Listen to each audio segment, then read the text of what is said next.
গাড়ি দে।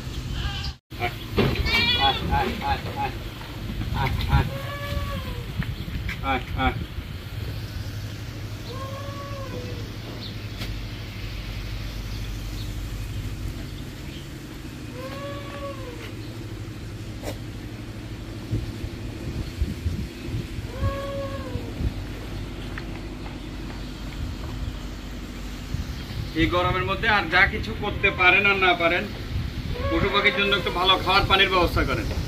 এটাতে ওরা তো মুখে বলতে পারবে না, অন্তরের যে দোয়াটা পাওয়ার সেটা আপনারা অটোমেটিকই পাবেন।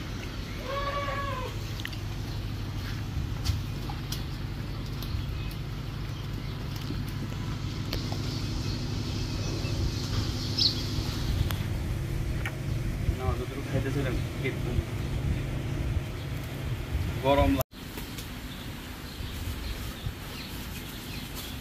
গরমে অতিষ্ঠ পুরা পৃথিবীর মানুষের সাথে সাথে এই পশু পাখিগুলাও।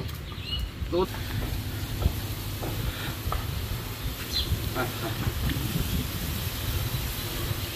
পানির জন্য আসলে পুরা দুনিয়া পানির পিছনে দৌড়তেছে। যারা মানুষ আছে গরম লাগলে পানির পিপাসাতে বলতে পারতেছে, এদের তো আসলে ওই ক্ষমতাটা নেই বলার মতো। যখন বলার ক্ষমতা নেই, আমাদের তো কিছু দায়িত্ব কর্তব্য থাকে পশু পাখির প্রতি। হিট স্ট্রোক আসলে শুধু মানুষ না, পশু পাখিও করতেছে।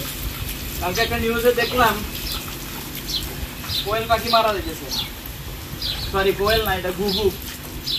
তো স্ট্রোক শুধু আসলে মানুষ করে সেটা না, পশু পাখিও স্ট্রোক করে। গরমে সে কিছু খাইতেছে না, এত গরম পড়তেছে যে কিছুই খাচ্ছে না। তা আমাদের তো এই জিনিসটা করতে তো আমাদের টাকা পয়সা বেশি খরচ হয় না, পশু পাখি রাখলে হয় না। গরম ঠান্ডায় ওদের কেমন লাগে এটা একটু বুঝতে হবে। ভালো থাকবেন, আজকে এই পর্যন্তই।